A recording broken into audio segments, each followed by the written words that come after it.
Hi, this is Courtney from Courtney Huff Ministries on YouTube, and I'm coming to you today. We're going to do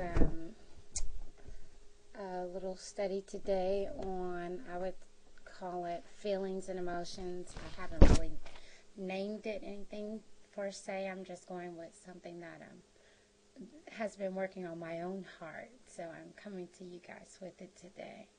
And we're gonna start off by firstly explaining what feelings and emotions are. And as I looked at feelings and emotions, when I looked up emotions, it says that it's a conscious mental reaction. Feeling says that it's a physical sensation, an effective state of consciousness, sentiment, or a desire. Okay. And then it says or the capacity of the soul for emotional states.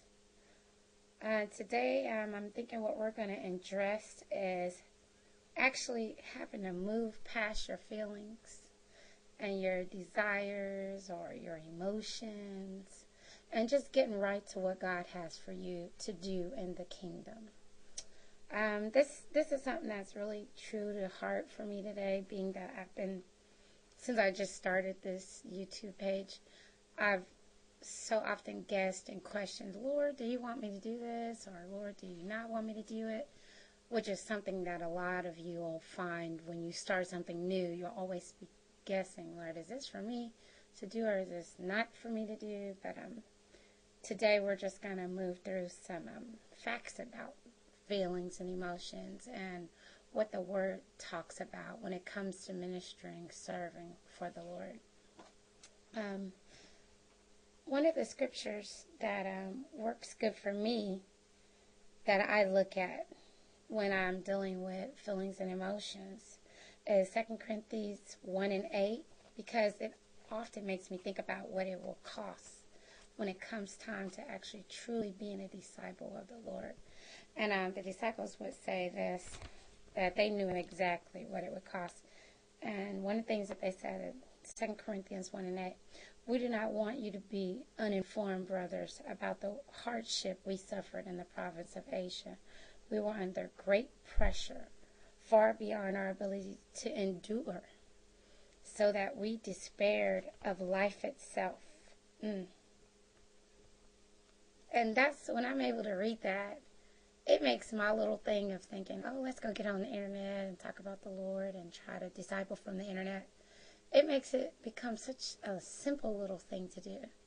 When they were literally fearing for their lives, to do this thing that we do so easily and effortlessly out of our own homes and our prayer rooms. We could just sit in our own homes and do this. I mean, it's just not even equal to the things they had to go through for the gospel, to get the gospel out. And when you can read the Word and see what it cost and what it meant to actually do it, then it can kind of put your own thing in perspective of you should just get over yourself and do what God has called you to do. One of the things that I deal with mostly, I would say, with any of you that are going to do discipling and things like that, is just your feelings of, Lord, is this right for me? Am I right for it? It's really generally not, is this right for me? Am I right for what you have called me to do? And even if I'm not feeling right, should I do it right now, even when I'm not feeling right?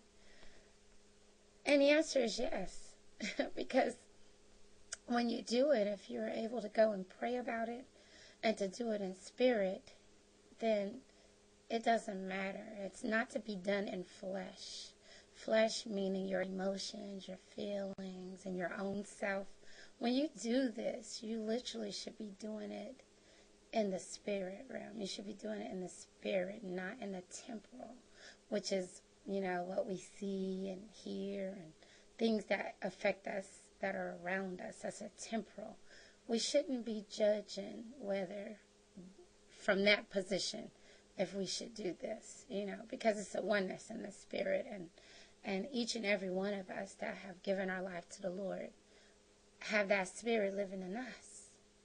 And when we come to do the things of the Lord, we should come in spirit. We should come from a place in here, not from a place of, oh, am I smart enough to do this? Or, oh, am I this enough? Because truthfully, you're never enough to do this. You were never meant to be enough to do it. It is the Him that lives in us that's enough to do this. So that whenever you start to measure up and say, Lord, am I right to do this? The answer is no, you're not. But the He that is in us is right to do this. So even in that point, go to the things that He has had for us to do, that is set for us to do. Don't let the devil steal any more of your time, because time is one of the limited things that we do have. He really loves to steal our time, where, you just assume, well, I'll do it tomorrow. I'll do it the next day. I'll do it the next day. But how arrogant of us to assume that we have tomorrow. We should live each day as though it is our last. As though this is the last day I have to do all the things that I have to do for the Lord. That's what we need to do. And what we do is we normally say, well, today I'll do this and then I'll do that. As though it's our time, This is not our time. Our purpose on earth is not to have as much fun as we want to have, to do. Not that we're not supposed to have fun and enjoy our life, but our life should be for Him, should be lived out for Him. And I find myself sometimes seeking pleasure and enjoyment and fun and, just easygoingness, and which is good at a point, but it's a difference when you realize that you are no longer exuding any discipline in any area, because that could be tempting too. The devil will tempt you with whatever will work. If it's money, then he'll give you lots of money, as long as you won't serve him.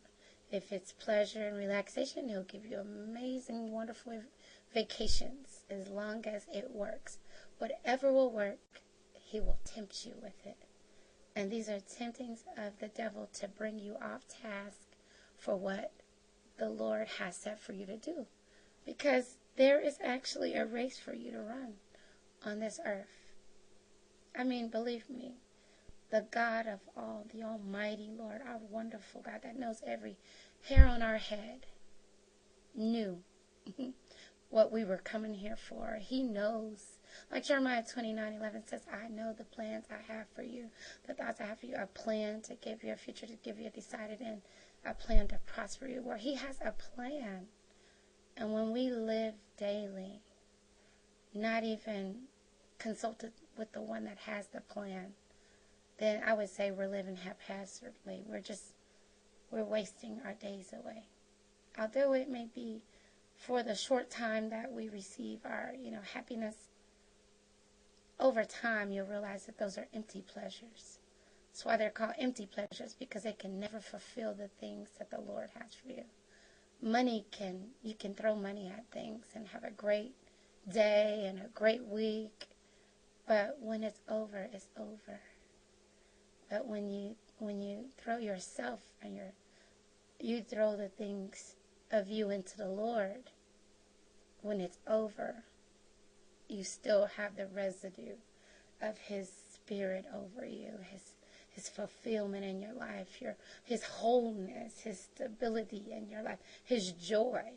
Like they say, happiness is limited because it's only happiness while things are happening. Well, joy is not. It's not according to what's happening. Joy is just made perfect right then. I mean, it doesn't matter what's going on. Joy is there, and He's the giver of our joy. So I just hope that we pursue the things that last. He said to store up your treasures in heaven, where the robber can't take it, where nothing can take it away, instead of us storing things up here, heaping up things on earth, which we can't take with us, It's really not